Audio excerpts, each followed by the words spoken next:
What's up, guys? Welcome back to the That's Sowdev podcast. My name is Dev. Thank you so much for tuning in today. I appreciate you. Now, you know we got some tea to get into. Before we get into this tea, make sure you go ahead and follow me at That's Sowdev on Twitter, Instagram, and literally, child, everywhere else. Okay? So, we got some label tea to get into today. Y'all, look. Okay. There's a lot to fucking cover. Because, A, we know that this Fifth Harmony podcast essentially is going to be starting from the beginning and progressing. But also at the same time, in order to talk about Epic Records, it's really going to have to overlap with later years. So it just is what it is right now. Y'all, Epic Records is a very nasty label.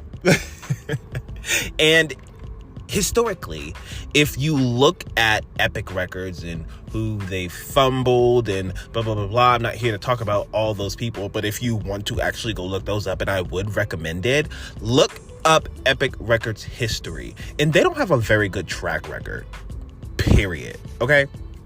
So my whole thing about it is, Epic Records come from, they had Michael Jackson, they had Mariah Carey, and blah, blah, blah, blah, blah. You would think with a label that has had so many icons and all these artists who were substantially a part of pop culture, again, you would think that this label would just be of quality. Unfortunately, that's not the case. And I don't think I realized how bad Epic Records was until maybe 2015 when it came to their debut album. Musically, when it came to, everything else outside of that, personally, them eating ramen from Target, realizing that they're seeing nothing from all the work that they're putting into this entity of Fifth Harmony, I'm like, okay, what's tea? Because how bad does your contract have to be to where you're still having to live off ramen noodles in hotel rooms from Target? And you're literally on tour every other second, missing funerals and all this stuff. Blah, blah. It was just insane. And a lot of that does overlap with their management as well. But, in regards to Epic, look, they gave Fifth Harmony a total budget of 5 cents. And I'm dead ass when I say 5 motherfucking cents. Because I look at the videography, right? And if I exclude literally all of 727 era, look at all of their fucking videos. Where is the budget? Worth it is a fucking green screen. So is Sledgehammer. So is Boss. So is Me and My Girls. Like, every video they have is just a green screen, except for That's My Girl, Work From Home, and whatever it is. What was the other all in my head? Girl, be so fucking for real. I look at Deliver, I look at He Like That, and I look at Don't Say You Love Me, and while they may not necessarily be green screens like Por Favor, they're still shoebox studios. And I cannot for the life of me understand why, if Fifth Harmony, because they had to fight for their very last song, Don't Say You Love Me, to even have a video. And it just blows my mind how minimal this label was with the group that did bring them in a lot of money. And it's not small amounts of money. They brought a lot of money in from this group from several avenues. They bled this group dry of their souls, their money. You could say what money, but in reality, if they were properly being paid, they'd have money. So it's just like you've really cheated these girls out of this life that they could have had, truthfully and genuinely. And overall, I say that not even financially, but also as a group, because I do believe they would have pushed forward with solo endeavors as a group, but individually. So, girl, I'm tired. I'm very, very, very, very tired. And the biggest thing that irks me is the fact that they had to go in these studios and not necessarily create some of their best work, but they had to individually put their best foot forward in order to get an opportunity within their group. So it's like, literally, I've said this before, it's like an industry within an industry, or a machine within a machine. They have to compete against each other to get lines, to be heard. You will be left out of a song. Doesn't matter if you're there or not. But these are also the people that Epic Records are, well, what do you think the fucking budget for that comes from? The studio time, all that stuff, what do you, the promotion? What do you, be serious, what do you think all that shit comes from? And a lot of times, the label and the management do overlap with their responsibilities. Unfortunately, Fifth Harmony is a group that people paying attention to Fifth Harmony would teach so many people a lot about this industry. But the focus is always on the result. The result of this label bleeding these girls dry of everything. You're seeing the result of that, and you're making that the conversation rather than what happened to get there. That is just a general thing that happens all throughout life in several different occasions. How unfortunate is that? But even more unfortunate that their story could help other people. Their story could help other girl groups. I'm sorry, girl groups are a dying breed right now. They really, really are. And there's such a space for them. But if nobody is going to invest in them, then what the fuck is going to happen? Look, when they happen to invest in Blackpink, look what they can do. Look what happens when they invest in Little Mix. Look what happened when they invest in Fifth Harmony. Like, if you give a girl group the opportunity, the platform to shine and just showcase their talent in the best way they know how, they grow and they become big and they get hits. Well, I would like to think majority people would thrive in a loving and caring environment, including the fucking label. Look, Epic Records went out of their way. And here is where I think some things went down. Now, we all know Dyna's not on Sledgehammer. And I say that obviously this is allegedly because I'm not getting sued, right, bitch? So essentially, I do believe that Dinah Jane allegedly was left out of Sledgehammer because allegedly, well, do I need to say it? Do I need to say it? They wanted to build their own pop star. Fifth Harmony was a stepping stool for them. Epic Records did not allow Camila to write for the group, but Epic Records allowed Camila to write for herself. Didn't allow the group to write with her, but allowed the group to write for themselves, even though they did have to significantly fight for that. While label execs are walking around flashing money. You have a look, you got a cash cow here. And not even, look, and it's not to say it like that, but Fifth Harmony was a total cash cow for Epic Records, especially what the fans did for that group. Be so fucking for real. They were making money, and they still are. They're still not getting paid that little $5,000 that they was getting paid. They don't know what happened to it. Miss Allie already talked about it.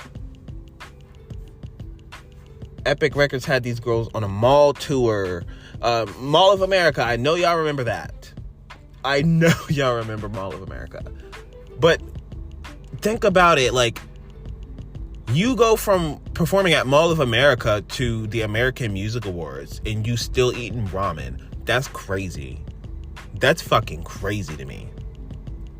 And to see how Epic didn't allow them to release music that really was authentic to all of them, because I do feel like while they individually have their own taste in teas, they overlap with each other. Every last one of them girls overlap with the sound that they identify with. And it's not even, and I do believe it has become kind of sort of the Fifth Harmony sound, but not really. It's almost like they took the parts of, I guess, the R&B, quote unquote, urban type sounds that kind of worked and implemented those into pop music. So that way it kind of just meshed well with the mainstream era, because you can look at several things. I mean, look at Me and My Girls and then look at Boss. It's just night and day. They did a complete rebrand, and they obviously see where they needed to go. Well, they saw where they need to go. Come on, y'all. English is hard. But like, no, bitch, be serious. Be serious. Me and My Girls has, it's bubblegum pop with a kind of hip hop twang to it that obviously kind of worked for them. Boss, boom. Worth It, boom. Work From Home, boom. All in My Head, boom. Be serious. Even That's My Girl likes to try to, tidbit her way into the area, right? Not specifically, but she likes to dip her toe in the area, like, on time or two. You may feel like a little Urbana vibe or whatever. Anyway, but it's so true. When did I fucking lie?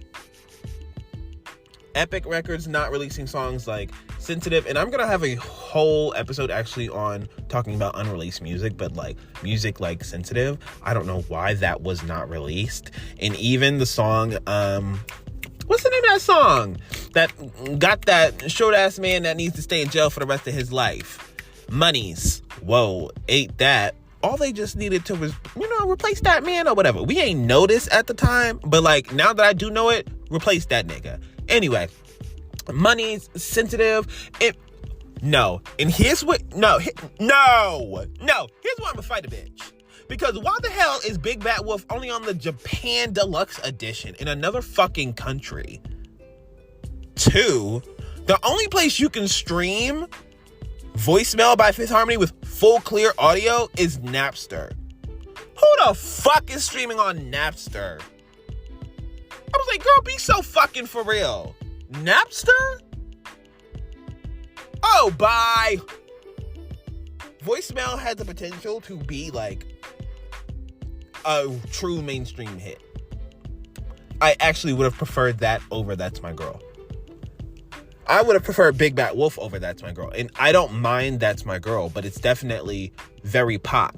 I hate seeing where all the girls are in an interview and none of the girls like That's My Girl. Allie kind of does, because it how their tastes kind of overlap. It kind of dipped into Allie's little waters a bit.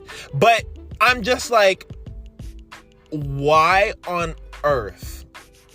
For one, why on earth is it that all the songs that sound R&B or whatever are not released, but all the pop ones are? Because it seems like all the ones that are pop are showcasing people who could potentially be this label's big pop star. It's like little things. If you just pay attention to how they move, it's almost like they're setting things up to be in position for the future. They want to invest in this idea that one person from the group is this big star. But Fifth Harmony was never that. Fifth Harmony was never one person is this big star. It was always seen as a supergroup. It was always seen as a group where everybody can hold their own. There was no lead singer. But that was always the narrative that was tried to be pushed behind the scenes.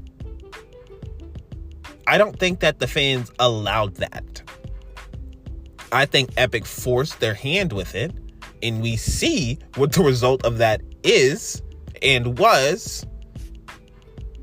Because this is absolutely no shade, and if you are listening as a fan of hers, you gotta be real. They forced her down people's throats so bad. And that's not to say there aren't people out there who wouldn't have connected to her.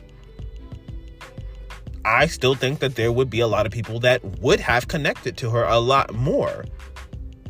But when you try to force somebody to be in this position, for one, you're only giving them, bitch, the stopwatch is running the fuck out. You already put a time limit on them. Because at this point, people know they're being forced. And at some point, when people start listening to their music, it's going to seem so ingenuine. Look how her music has declined in the mainstream space. Period. I don't want to hear nothing about how her last album went in this direction or blah, blah, blah, blah, blah, blah. Her biggest songs are her flavor, her tease, her sound. In reality, it is.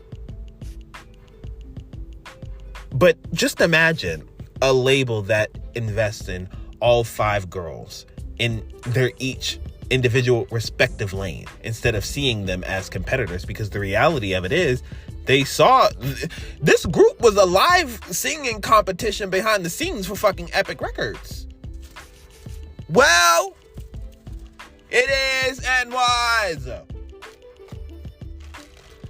Girl, I got my Starbucks peach green tea. Look, it eats down. I don't give a fuck. Anyway, back to Epic Records. I don't know why they're called Epic Records, but I hope they go bankrupt. Anyway, they're very, very nasty for what they've done. And I think they know that. I just have a feeling. Allegations just came out against L.A. Reid. We've been hearing about allegations since before 2016. So that is very unsurprising to me. I need to go ahead and mention that while I remember. So it is just very unsurprising to me. I would like to know some more tea from the girls personally in that aspect directly,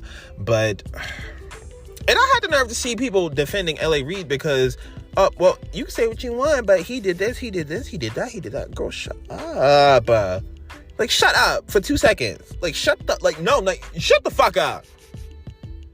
Over here defending this man because he gave some good motherfucking music. Bitch, more good motherfucking music is going to come. There's plenty of fish in the motherfucking sea. You want to idolize this man who has sexually assaulted, allegedly, so to say, several people. Allegedly. Right? Girl, be so fucking for real. Now that pissed me off. Because, for what you know, these label execs are very nasty, and we've even heard several experiences from Ally Brooke alone. But I honestly can't imagine what the other girls have seen. There's honestly no telling what they have seen as a group and individually, because individually they've had 5 years as solo artists, half a decade. We've seen them for over half a decade in the group. So we've seen them the same amount of time outside the group that we've seen them inside the group. And that shit is fucking crazy, to be honest with you. That's so crazy. And I know a lot of people constantly like to talk about the fact that, the girls aren't releasing music, that Epic Records contract is blah, blah, blah. Girl, shut up. Shut up. Epic Records do not have anything to do with what the fuck they're doing on their own right now individually. Period. Let it go. Okay? It's just not the case. I know people would like to have this reason as to why they're not releasing music, because in their heads, it doesn't make sense as to why in 5 years, these girls don't have very much music out or any albums at all. So, I mean, girl, Ally released a Christmas EP. Dinah already has her EP out. Lauren has released 2 EPs. We don't have no EP from Normani, but if you want to count that Calvin Pack EP, fine, whatever. But, none of them have anything. And it is because of Epic Records, but not because of the contract from Epic Records. It is, again, because they bled them girls dry. Them girls are tired. I talked about this in the intro a bit. Overexposed. As soon as they hopped out that group, they were like, nope, not doing that. Rest. Because they had to, come on. They finally had the opportunity to rest. They had the opportunity to say no. For once. They couldn't say no when they had to do a concert or a tour and had to miss a funeral. That's so crazy to me. And I just don't, I can't, bitch. In my head, I'm just trying to figure out, if you have 5 hopefully talented artists who came together to try to make a dream come true, why wouldn't you want to invest in that long term? I don't understand that part. That part will never make sense to me, because that's just money right there. If you're looking from a business perspective, that's money right there. Oh, I got a girl that's very theatrical over here. Boom. Oh, I got the first Polynesian pop star over here. Whoa. I have a girl that Beyonce couldn't wait to meet. Wow, I got a girl that is just so sultry and raspy in her voice that it's given Alicia Keys and Lionel Richie is co-signing. Like, whoa. You got people in this industry who are validating these girls and their talent down, legends, who no one questions a word out their mouth. Despite that, people will still say otherwise on social media. Because Beyonce be like, oh, I couldn't wait to meet Normani. And somebody be like, does Beyonce even know Normani? Like, bitch, shut up. Anyway. But, yeah, y'all. And I'm not going to go on too much today about everything just because I don't want to get into everything later on. But here's what I will say. If you notice Fifth Harmony on the Billboard Music Awards, again, if they get put in a position to thrive, look what happens. Look at the Billboard Women in Music when they did Like I'm Gonna Lose You.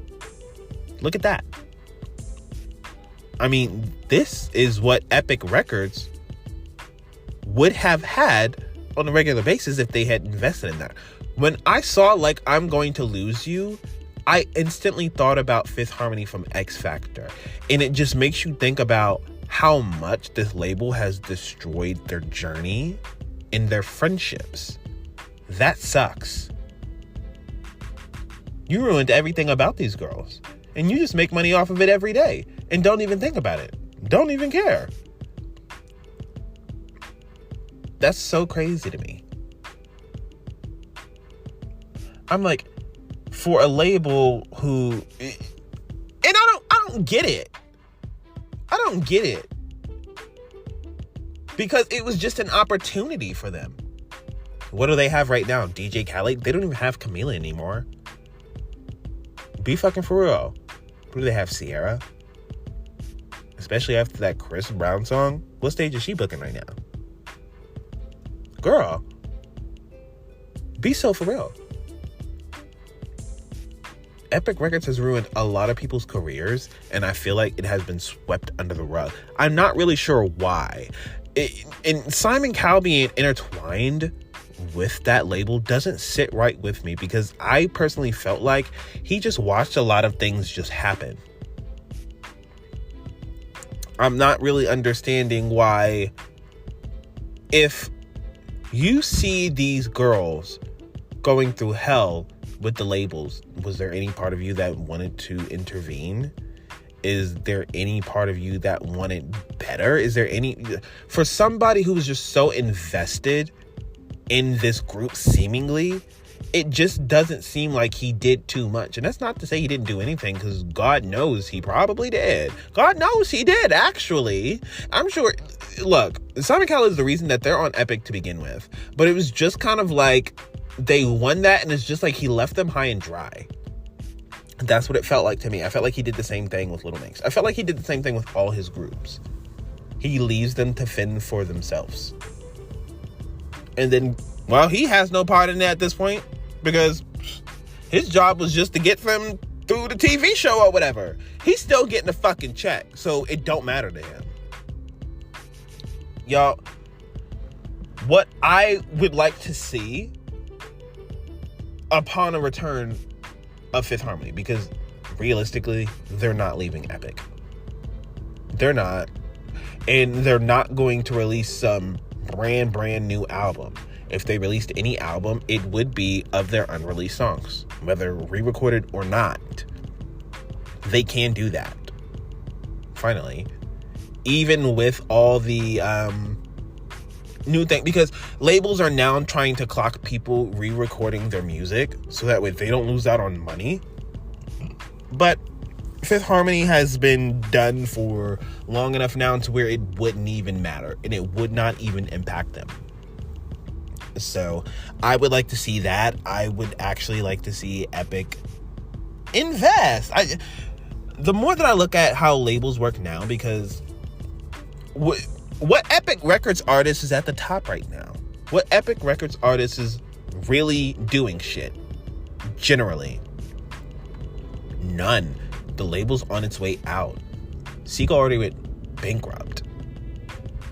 That's half of their fucking funding. So they can't even afford right now to even waste their time on anything. So even more so now, I know they're not just going to throw anything out there, even if they believe in it. They got to know that there's going to be a fucking return. Epic Records is all about money. Of course these labels are, but there are some labels who actually do believe in talent, and I do believe that Republic Records is one of those. I do entirely believe that. I do believe that Columbia also believes in talent, but I also think that Columbia believes in their image for their talent. So I think that Columbia, when they see somebody, they have a vision of what they want this person to be. And if that doesn't align with the person, it's not going to work out. And I've noticed a lot of times that if people want to get out of Columbia contract, Columbia will let you out that contract. So it doesn't seem like Columbia is a super nasty label, but like, even if you do have good quality music that you believe in, if they don't, they're not going to send it to radio and they're not going to invest in it because they don't believe in it. Because if you're not doing what they want you to do, you're not going to be put in this mainstream position, period. And that's exactly how Epic Records is, but worse. Because even if it does sound good to them, they're going to be like, oh, well, because they have a bigger agenda. Like, oh, well, we're not going to give this too much because then it'll take away from what we're planning overall. And they don't want that. And look, that's a big thing, especially when it did come to Camila. Even in certain things, it's like they could have done things to make work from home be serious. Number one, work from home could have been number one. They could have done a lot of things to make Fifth Harmony just be more massive than what they already were. But if they did that, that takes away from all of this work that they've been putting in all these years to build this pop star. Well, just saying. And when you think about how everything went down when Camila did leave the group, and because this is kind of where management also does kind of come in, but this whole time this girl has been planning this solo album behind their backs, and the label knows this, but the label doesn't really care because A, if drama happens, the label is going to cap off of that because social media is going to go crazy over who said this or who said that or who did this or who did that, and that already happened with the split. So boom, they're totally fine. A, they can let Fifth Harmony continue to go if they want to and still make money, or not let them go forward and not make money because they already got their pop star. Like, it's sinister. It's sinister! Because what do you mean? What the fuck do you mean? It's so nasty when you think about how these labels actually work. And then seeing a lot behind the scenes is crazy. Because even the biggest star still has to fight with their labels sometimes. That's the part that's fucking crazy. That's why people are starting their own labels. If you got the money, if you have the willpower, go for it. Absolutely. I think it's time for us to get rid of these nasty ass labels. And it is going to be a very hard thing to do because everybody wants to be a star, blah, blah, blah, blah, be on the radio and all this good shit. So of course, naturally, there's always going to be a bitch that's like, oh, okay, I'll record what you want and whatever, and it'll be the most surface level pop song ever. And now all of a sudden they're blowing up because the song went viral on fucking TikTok, and now it's a top 20 hit. It's not even something that people are like, oh, we gonna stream down, let's go, and everybody, you know what I mean? Like, it didn't naturally become a hit. You planted it. You planted that hit there. Because in labels, they're like, okay, we need to use this word, this word, this word, because when these words are heard, it's going to make people feel a certain way. It's just the way that they even structure certain songs to have certain words, so that way it'll connect to you, or to have this in a song so that way when you hear it, it'll be stuck in your head and it'll keep coming back. There can be plenty of songs that are catchy and get stuck in your head and not be good songs. Let's talk about it. It's very true. It's very fucking true. And labels do that a lot. now my friend. And I do feel like Epic Records really did that with Fifth Harmony. Fifth Harmony had a brand, and they knew what the Fifth Harmony brand was.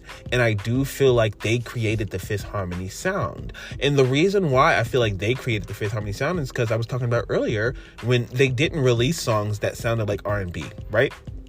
The girls' taste, like I said, they overlap. They all have this R&B type feel that they all love. So the songs that they resonated with the most really did not get to see the light of day. All they really got to release were these surface level pop songs that could be viral TikTok songs. But they stayed in the same realm of self-empowerment and blah, blah, blah, blah, because it's Fifth Harmony. You're not just going to throw something random out there that's off brand. It's going to throw people off. Anyway, can't stand it. It's sickening. It's very nasty. And Epic Records gets on my nerves. Anyway, I'm hopping off here because I have been talking entirely too long. And look, if I keep going, I'm going to go in. And I got to already save myself for when I talk about Epic Records a little later on down the road. And I'm going to get into some more shit. But I know if I keep talking, I'm going to get into 2016, 2017, and even 2018. And I'm really trying to stay out of that area just because this podcast is a natural progression that I'm doing right here. So anyway, I appreciate you for listening thus far. You're iconic. Thank you. This is the That's So Dev podcast. Stay true, stay you. All right, y'all. Make sure you go ahead and follow me on That's So Dev on social media, on all platforms. Love that for you. I'm hopping off here. And again, for like the third time, thank you for streaming today. I'm hopping off here now. Peace, y'all.